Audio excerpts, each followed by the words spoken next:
I could touch the limousine. And let's go. So I ran down and got to my room. My key wouldn't hold my door for some strange reason. The limousine that had been loaned to us, I opened my door, I could touch the limousine.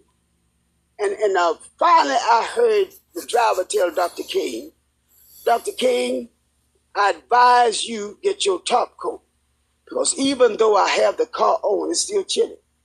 And the last words he said in this world, okay, Jonesy, I'll get my top coat. And I heard this thing say, pow! And I honestly thought someone had thrown a firecracker into the air. And I looked around to rebuke whoever was that stupid. And I heard something, clook fell up above my head. And I looked up, and his leg was sticking through the rail. Dr. King only wore one type of sock and one type of shoe. And I knew that was him. I said, oh, my God, they got it. And then I had to run about 50 feet down and back up, and I got to him. And Ralph was holding his head, and Andy was there. And a guy from Africa who had been traveling with us as a newsman from Africa. We found out later on he was working for the CIA. What? So this goes to prove that you Africans, us FBAs, us indigenous black folks, gotta watch out for you Africans too.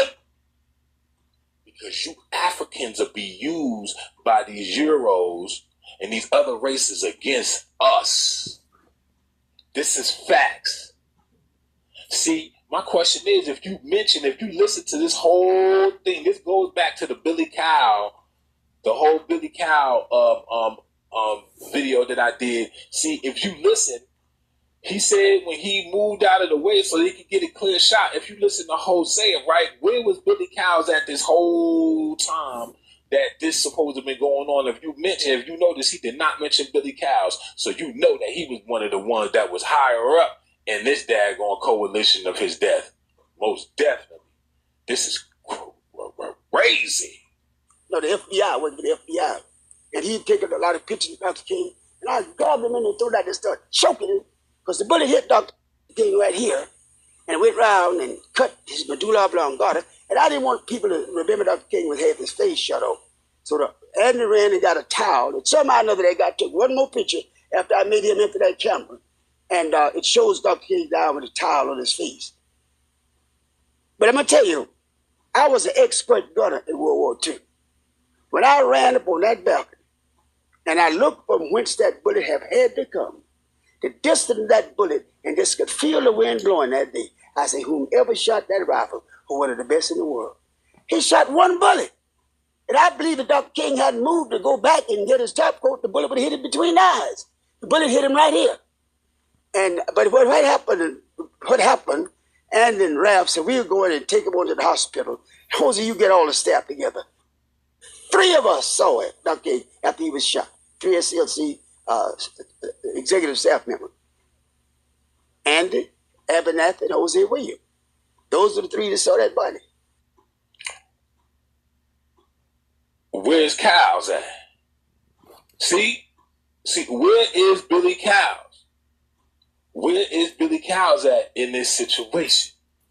This man ain't mentioned Billy Cows yet, except for him being mad that he didn't come outside so that they can go to his house to eat.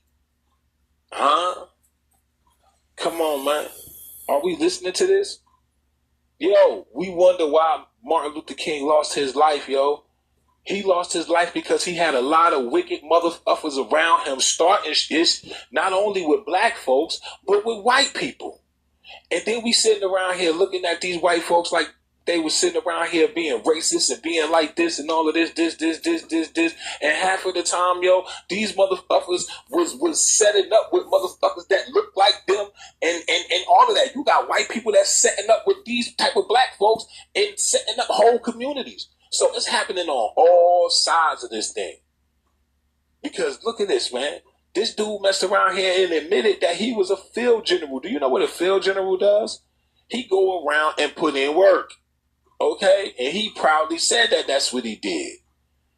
So we can't be sitting around here and be mad when we sitting around here and we like, yo, our leaders got smoked and all of this, that, and another. We can't be mad. because some of this stuff was provoked. Some of it was provoked, yo. And I hate to bring the hard facts and the hard history like this, because this is a disappointment to me, man. To know that this man literally went around in black communities and caused chaos and left while black communities burned, while they were overtaken and even flooded out Oscarville, Wimbledon, Black Wall Street, and so many other places that these man-made lakes are at. Huh? That's all I'm saying. Like, we got to get out our feelings and get with the facts, yo. This wasn't what we thought it was. You know what I'm saying? This wasn't what we thought it was, so we got to find out what it is. And it ain't looking right. It's looking really, really foul. Now listen to that. So I got in the yard and I was about to lose my cool because I was thinking if I could take some molecules out there and make me some guns and kill me some white folks. And one man said, now be cool. You're doing the same thing you're promising you never do. And I started crying. And then I heard Jesse Jackson say, he told me, Jesse, take our people onto the mountaintop. And that didn't bother me, even though I know Jesse got nowhere near him. And then Jesse said, I held his head in my hand while he died.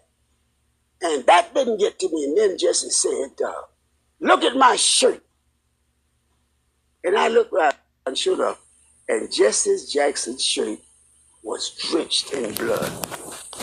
And I realized the only way Jesse could have gotten that blood was stoop down on that floor at the Lorraine Motel and rake that blood off that floor and put that blood on you. Yo, was that not a ritual that was just done?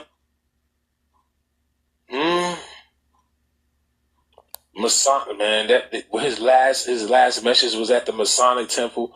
Jesse Jackson bent down over Martin Luther King's body and put his hands on his blood and wiped it on himself. That was a ritual, G. Ooh, this movement is getting so wicked, man. Oh my God. We talking about witchcraft. We talking about lies. We talking about government setups. Oh my God, this is just a big old cesspool of just what the fuck, man. Like, what is this? This is looking like the Puffy case, man. Like, really, I'm like, the civil rights movement starting to turn into the Puffy case. It's crazy. And I went crazy. I really tried to kill Jesse. They grabbed us and all that, but that hurt me so bad. The other thing was, when Abernathy came back, says no need of prayer, no need of crying, no need of nothing. He is going, it's over with. He's going to glory.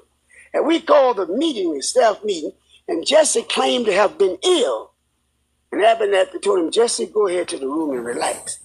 Jesse had to have run like hell that room into that airport because he got out of Memphis to Chicago. All us feeding, everybody was still in the motel.